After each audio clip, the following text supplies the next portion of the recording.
Views and opinions expressed may not reflect those of the Allen County Public Library, Access Fort Wayne, and or any other supporting groups. If you are interested in producing your own programs for Access Fort Wayne, you can contact us at 260-421-1250.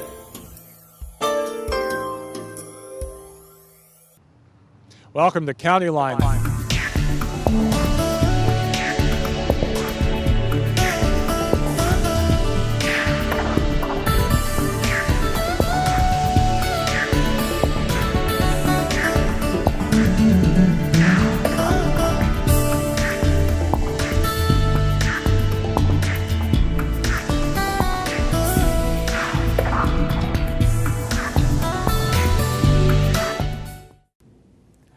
Hi everyone, I'm Mike Green, Public Information Officer in the Allen County Commissioner's Office, and welcome to Countyline, a program that features news and information about county government.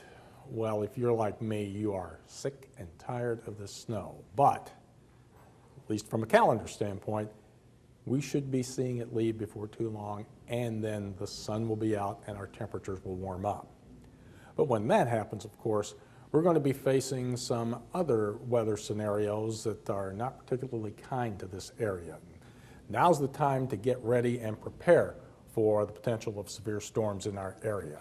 The Allen County Office of Homeland Security is involved in trying to help you get ready for that, and Bernie Byer is the head of the Homeland Security Office here in Allen County, and he's with us to talk about preparation for severe storms. First of all, Bernie, it's good to see you again. Appreciate your time as always. Thanks, Mike. Thanks for spending some time helping us get ready for that severe weather. Yeah, before long, we will be seeing snow, and now really is the optimum time to start thinking about spring and summer and the potential for severe weather. Yeah, you're right. And here in Indiana, just a few weeks ago, we had one of those rare phenomenons, thunder snow, up in the Allen County area, but south around West Lafayette, we had 2 tornadoes touch down and cause damage. So that's severe weather. It only takes a couple degrees when we're in the jet stream like Allen County is. So now is definitely the time to prepare. Okay, well, let's talk about things you ought to be doing right now. And one of those things, I assume, is get a plan together, an action plan in case tornado or severe thunderstorm hits. You're right, and really we always start with know what bad things can happen, and as it relates to weather, know the bad weather that can happen here in Allen County.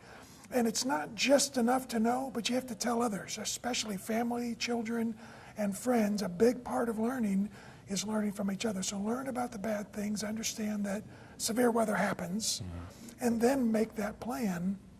What are you going to do? And again, just like the planning, or just like the learning, planning has to be a family event. Mom and Dad can't be the only ones that know what to do. All the children, all the family members need to know. And they need to know how to execute that plan by themselves. If Mom and Dad are at work and the kids are home from school, 3:34, so everyone needs to be involved in the planning process. Okay, let's think in terms of tornado or severe winds, and you are at home. What's the best place in the house to be at a time like that? Sure. Ideally, if your home has a basement, in the basement of the home, here in Allen County, southwest corner, traditionally, if it's a safe corner, not a lot of appliances and where your electric hookups are, but in the basement is a good place. That means you also have to make sure that you've either got a weather radio, television, or a battery-operated radio in the basement as well, so you can learn about new and developing information while you're in the basement. And if you do have a basement area, that's also a good place to store items that you might have to have. Should this be a situation or a scenario where it's going to play out over longer than, say, a couple hours? You're absolutely right. A couple things. You know, that flashlight, the handheld battery-operated flashlight, whether it be a small first aid kit. If you've got young children and you're going to be in the basement for a couple hours, some games, some activities, something to keep them occupied, comfort food, candy, snack food, is really all good ideas to have in that basement. What are some other things you should have? I would think a cell phone, if possible, would be something good to have. Well, a cell phone, and not too many people go far without an iPad, a mobile device, and we do a lot of social media as individuals, and that's what we're going to do when you go to that basement. You know, folks are going to be talking to their friends and family members. Are you okay? Where are you at? Whether you have power to do that or whether you run off the battery of that cell phone. So you've got to be cognizant of that, as how much those social apps burn up the battery power. So use those sparingly. Check on changes in the weather, check on the forecast, has the danger passed, and then come back up and look for power. But be cognizant of how fast those devices burn up power when you're talking with your friends. And depending on the situation, sometimes you're unable to actually talk to people on the cell phone, but you might be able to text, and that's been recommended as a way to get the word out as to what your situation is, how you're doing, communicating with others outside the home. You're absolutely right, and that's a great point folks need to understand, is that voice takes a lot of bandwidth on those cell towers, and it goes down within minutes, oftentimes because so many people are talking, but your texts go through. You're 80% more likely that your text will go through than a voice, so don't bother calling, use that text, but that's got to be part of that plan, the pre-plan of where do you go, what do you do, so you don't rely on that, and then use that to verify afterwards. Okay, that's an indoor situation. What if you're outside the house, say in a car out someplace? What's the recommendation? Is to get inside and seek shelter, whether you can get inside a sturdy structure. Right. Your car is not a sturdy structure and not a safe place to be.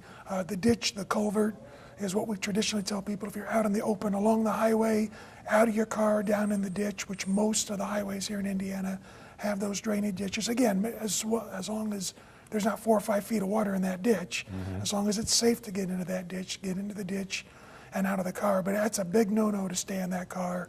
You're in a lot of danger there. Yeah, I can remember back to Memorial Day weekend of 2001 here in Fort Wayne and Allen County when a tornado came through the kind of the northeast portion of the city, past one of the shopping centers. It was like 5:30 or so in the afternoon, and coming back past that after the storm had cleared, you saw cars that were flipped upside down. I described it to my wife as if a child had been playing with toy cars in their bedroom and just left a mess out. That's exactly what it looked like, and that goes right to your point that the car is not the safe place to be in a storm like that.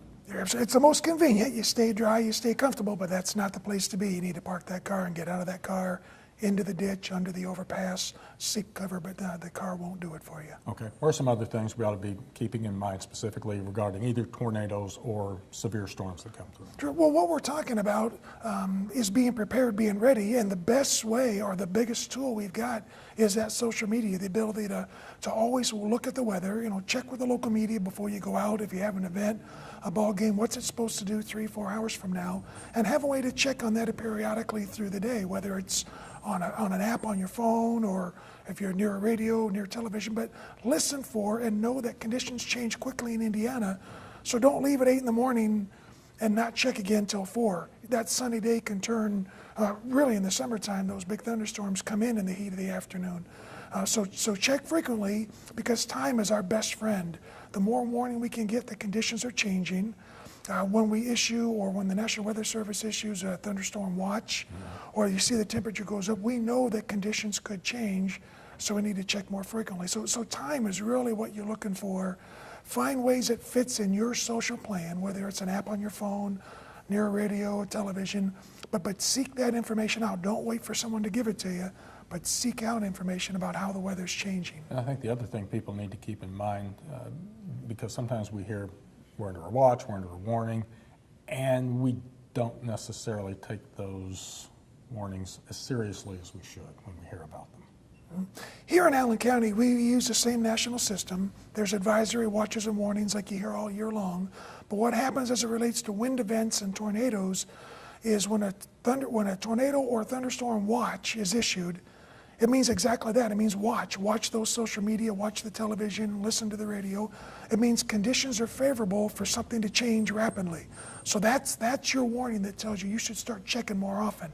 When we issue a tornado warning here in Allen County, we only issue a warning when a funnel cloud's been spotted on the ground doing damage, or there's an actual confirmed rotation in the sky that's got the potential to come down by National Weather Service. So that's important for viewers to understand that in Allen County, when those outdoor warning sirens go off or tornado warnings issued, it means somewhere in Allen County there is actually a funnel cloud either on the ground or in the sky at that point, so you should take cover. Take cover right then and there. Don't wait and ask questions. Just just That's right. Take cover, put the seek plan the- into effect. and then seek for that confirming information. Where's it at? Unfortunately, Allen County is one of the largest counties geographically east of the Mississippi.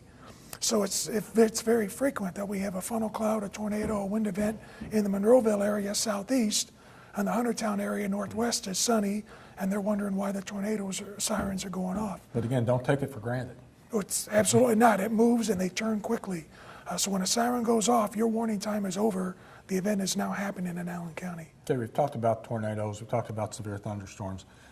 Another big concern that we're going to have this spring and summer, because of all the snow that we've received during the winter, is the potential for flooding in the area. What are some things we need to keep in mind as far as staying safe during potential for flash floods or just a regular occurrence of flooding? Sure, flooding, it's a natural thing that happens every year around here. Riverine flooding, when we get heavy rainfalls, we usually get 48 to 96 hour warning that those river levels are changing. So that's a different event. Folks that live near the river, they know that. It happens every year. They make those plans to move things up out of the basement, put things up on tables, get valuables out of where the floodwaters go. So that's one event. The flash floods, by name, happen a whole lot quicker.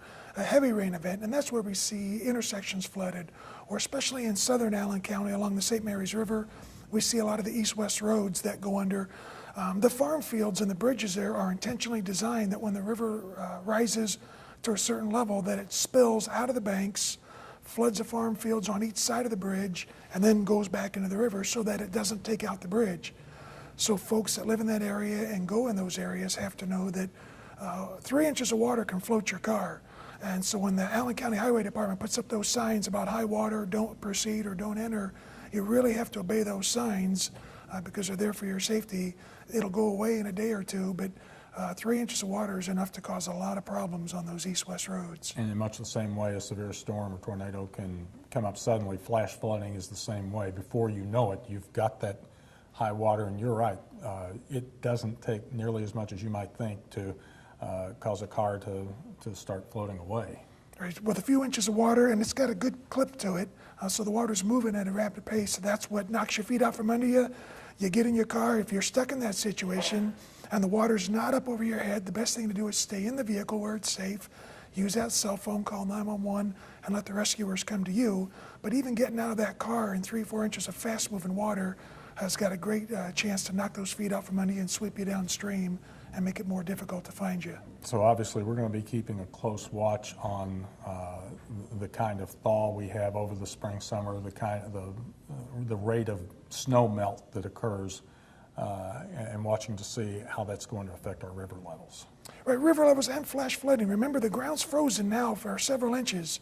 So any rain event we get during the month of March, during the month of April, before the ground has maybe 2 weeks of good warm weather to really start thawing, we're going to see a lot more flash flooding on every rain event because the water can't soak into the ground and go places. Sewers are blocked or drainage ditches still have a lot of ice in them. And ice jams themselves, as the rivers and streams start to thaw, those ice jams are going to hit those bridges and back water up. So we're going to see some flash flooding, some riverine flooding where we typically don't see it. So if you're one of those that live near a creek or a stream or the river and you've got a bridge nearby, look for those ice jams and call County Highway, call 311 if you're in the city, Fort Wayne, but call County Highway and ask, report that, or call the county surveyor's office and let us know that there's ice in those rivers or creeks, and see if we can do something about that. And even if you're in an area that's not typically hit by flooding, again, if you're in a low-lying area where you may have a decent-sized creek running through your neighborhood addition or something, that can also cause flash flooding before you know it if we get the kind of snow melt we might experience and some heavy rainfall to boot. You're right. Last summer we experienced unusually a large amount of rainfall in one night, which swelled creeks 20 feet beyond their banks that we had never ever seen before, at least in recent history, in our generation. We can have a similar experience now with the frozen ground, with the inability for it to go anywhere else. So each rain event here in the next month or two, I think, is going to have a much bigger impact on the amount of water and where it goes. So folks that have become complacent over the years that I never flood, you really need to look at where you're at and what's around you, because that could change this spring while all this snow melts. And so just like we talked about for tornadoes and severe storms, if you start hearing about flood watches and warnings, take them seriously and put your plan into effect that hopefully you've already been working on. Bernie, if folks need to know more about how to prepare for severe weather during spring and summer, what kind of tools do you folks have available? Sure. Well, on our website, and that's under the Allen County site, allencounty.us/homeland. Shortly here, we'll have all of our social media tools attached to the bottom of the page too.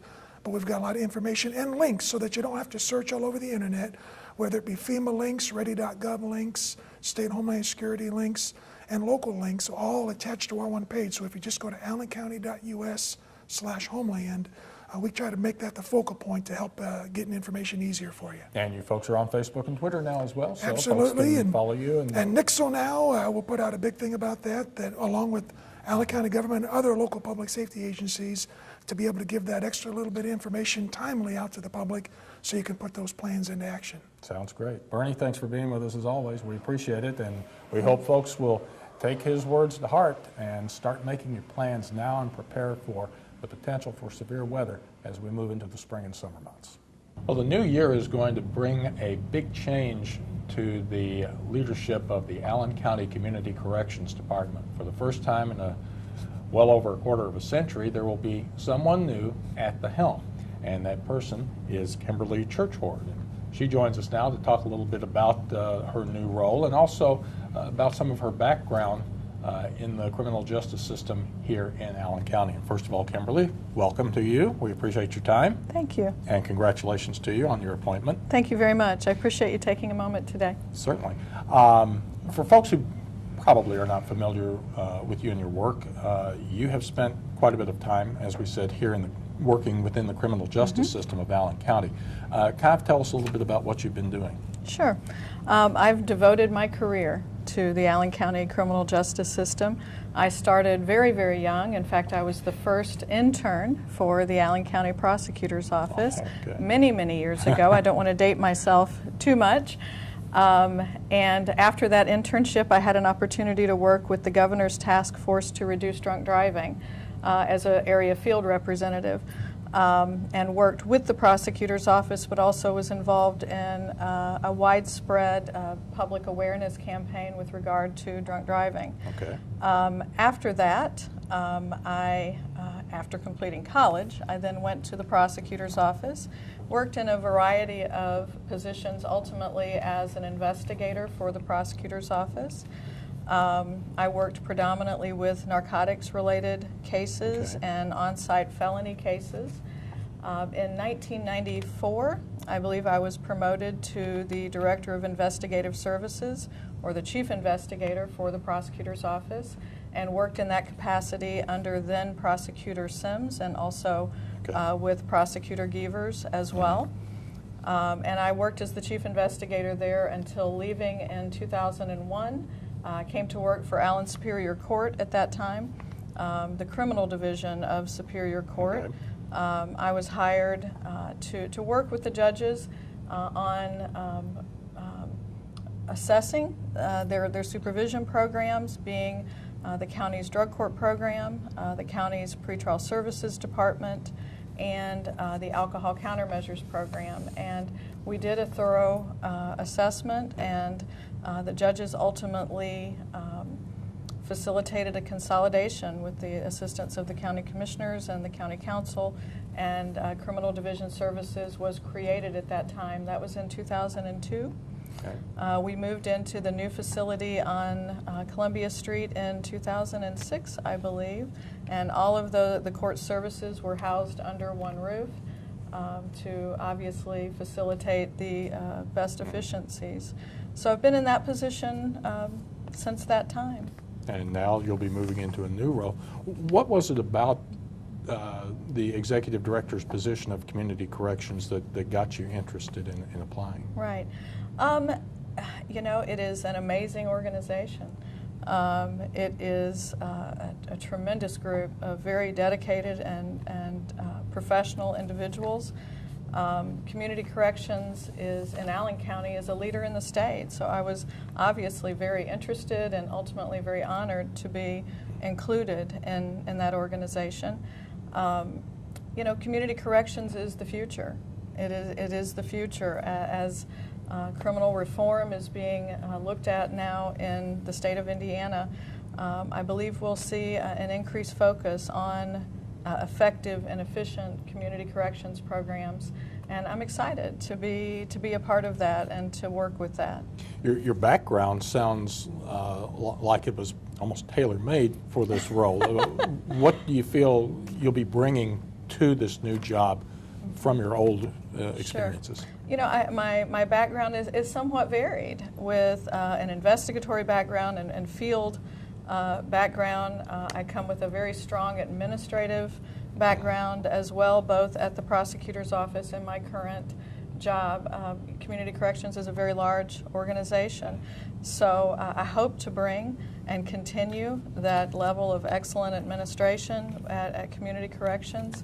I believe that I have a variety of relationships with a multitude of county and state agencies, and I believe I can bring those relationships with me to community corrections just to enhance what they currently have. Now, for people who may not be, hopefully, not that familiar with community corrections, kind of explain a little bit, does it have to do with after a sentence is completed, or are you involved with the individual while they are serving their sentence? Right. Is it both, or Right. one or the other? Right. Clearly, I have a lot to learn Okay. still, and I would love an opportunity to come back and talk Sure. with you about that again Okay. in the future. But a little bit of both, but predominantly it is involving individuals post conviction, either on electronic monitoring, home detention. Community Corrections has a very unique program, the Kelly House, that is actually a residential facility, the only one of its kind, is my understanding. Very progressive, very visionary on the part of Ms. Hudson, Community Corrections, and our local courts. We also have the reentry court. Absolutely. We have, Community Corrections has 2 problem-solving courts operating. We have in Criminal Division Services 1 problem-solving court, the drug court program. The 2 problem-solving courts operating through Community Corrections are Judge Serbeck's reentry court and Judge Feltz's restoration court, which are both problem-solving courts. One dealing with individuals as they're coming out of incarceration and reintegrating them into the community, and the other with a predominantly mental health focus. And the role, as you mentioned, is becoming more and more important because obviously we're trying to aid and assist these individuals into getting back into society in a productive manner, and hopefully reducing the chances that they will wind up back before a judge and back in jail. Absolutely. You know, we are absolutely blessed in this community with some very forward-thinking judicial officers who have been working along these lines for years. Yeah. And Community Corrections as well, finding value in assessing an individual's needs, trying to address those needs in an effort to keep them from re-entering the system. And one of the big challenges I would imagine you're probably going to be facing is one that a lot of different government agencies and departments trying to do more with less. Absolutely. In terms of money. Absolutely. It is such a challenge. And, you know, assessing efficiencies and ensuring that we're being good stewards of the funds that we have available to us is absolutely a high priority. You talked about Sheila Hudson, who obviously was the director for most of the 28 years that she spent with Community Corrections, and she retired late last year. I know those are big shoes to fill and can be a little bit daunting from time to time, but is it going to be important for you to, so to speak, put your own stamp on things and try to make your mark as well? No, I wouldn't. No, I wouldn't at all think of it as making my mark. I'm just very honored to be able to carry on the amazing legacy that Sheila created. And you know, when I was interviewing for this position, I found a letter of recommendation that Sheila did for me when I left the prosecutor's office and came to the court, and enjoyed reflecting on that. And certainly I've admired her work and her dedication for all of these years, and I anticipate carrying on those things. And hopefully adding to it Absolutely, as well. Absolutely. Well, You know, it's early in the process, sure. and there are a lot of things to be reviewed and assessed. And that's going to be your first Absolutely. thing, I'm sure, to have to take care of, is to take a look at what's been done leading up to this point, that Absolutely. more of the finite things maybe you aren't that familiar with, but Sure. Trying to figure out the direction you need to go in terms of situation you're facing right now. Absolutely. And again, there is a tremendous group of individuals that work at community corrections, and I've already started communicating with them and working with them and starting to assess what are the first areas of focus, and we're all looking forward to hitting the ground running this weekend. Okay. Well, Kimberly, we appreciate your time again. Look forward to the future with you in community corrections. Be more than happy to have you back as new programs come about within the department, and we'd like people to know about what's going on there, because it is important, not just in terms of we're talking about the individuals and getting them back into society. It's also important in a way for the taxpayers too, because obviously you don't want to be spending a lot of money, more than you would have to, on prisons, jails, bars. You're looking more at spending that money in a way to help rehabilitate and get that individual back into a proper lifestyle. Absolutely, absolutely. Well, again, thank you for your time, and we look forward to the future in community corrections with you. Thank you very much. You know, everyone is looking for ways to save energy and money in the buildings they own and operate. That's especially true for Allen County government, and it can be especially challenging when you're talking about a building we own like this one, the Edwin J. Rousseau Center. 9 floors, 217,000 square feet. That's a lot of heating, a lot of cooling, and a lot of lights that are used. Well, recently, Allen County government became involved in a project that's designed to help us reduce the amount of energy we use in this building, saving taxpayers money to boot. And we've also found a way to finance the installation of that project through a program that's put together by our friends at Indiana and Michigan Power. Recently, a news conference was held to discuss the details of the project, and we were there to cover that. Good morning and welcome. On behalf of the Allen County Board of Commissioners, I'd like to welcome you to this news conference and brief check presentation we have here today. We have with us Mike Barrett, if I say this correctly, with Havel, our service provider, Scott Honninger and Mike Franz, business development technical specialists with Lockheed Martin, our participating contractor, Bob Bornicki, principal Energy Efficiency and Consumer Programs Coordinator with Indiana Power in Michigan, Dan Frick, our County Buildings Grounds Maintenance Director, and Brenda Wright, our Maintenance Operations Manager. You know, improving the operations of county government while saving taxpayer dollars is a challenge as we commissioners continue to issue to our department heads. Today we have a success story we want to share with our citizens. About a year ago, Dan and Brenda reached out to Havel, which helps us manage our county-owned buildings, to find ways to save money through increased efficiencies, especially here at the Rousseau Center. Havel came to Fort Wayne and did a study of our buildings on the mechanical systems to determine if we were having any options available to us to save utility dollars. At this time, I would like to have Mike Barrett with Havel to talk about what they discovered and explain their recommended plan of action. Mike. Thank you, Commissioner Brown. What we found when Dan and Brenda asked me to come in is we kind of look at the total building mechanically, electrically, how things are being operated. What we found, the Rousseau Center here has 6 air handling units that serve 9 floors. So some units serve multiple floors. And we found that they were needing to run 24/7 because some operations are a 24/7 operation here, some are an 8 to 5 type operation.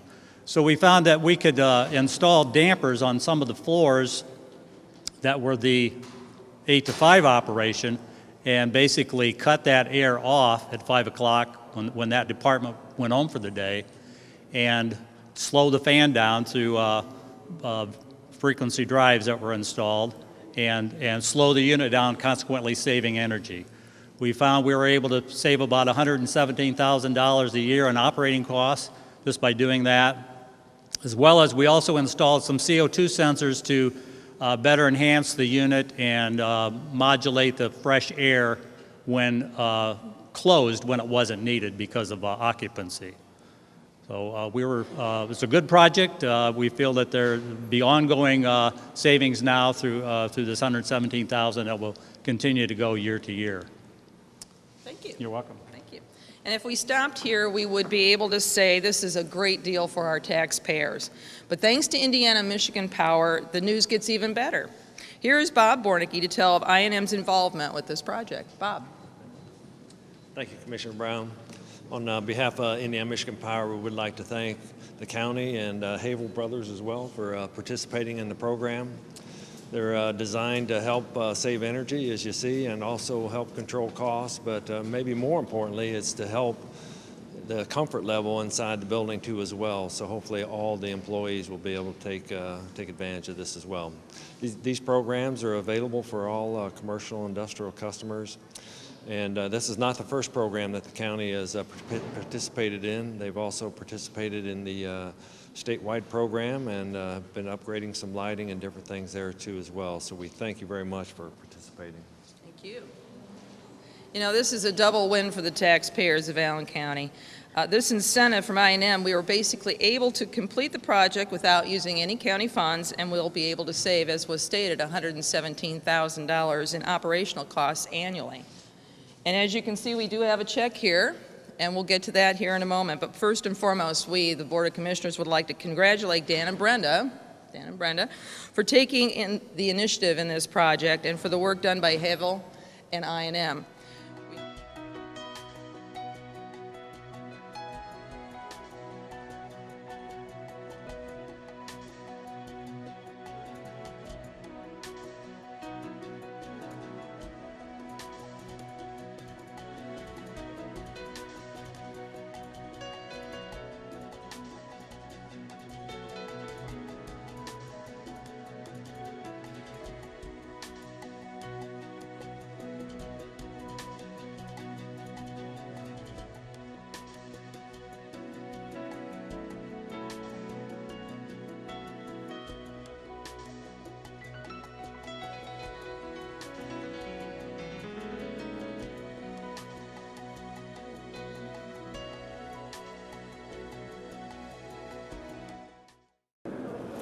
And county officials are hopeful that if the program works as well as they think it will here in the Rousseau Center, to be able to duplicate it in other county-owned buildings. And we'll keep you abreast of those developments. That's going to do it for this edition of County Line. Thanks for joining us. Don't forget, you can watch this edition of our program as well as past County Line programs on both our YouTube channel as well as our video on demand service. Access to both of those can be had by going to our website, www.allencounty.us. I'm Mike Green, Public Information Officer in the Allen County Commissioner's Office, and we hope to see you again next time on County Line.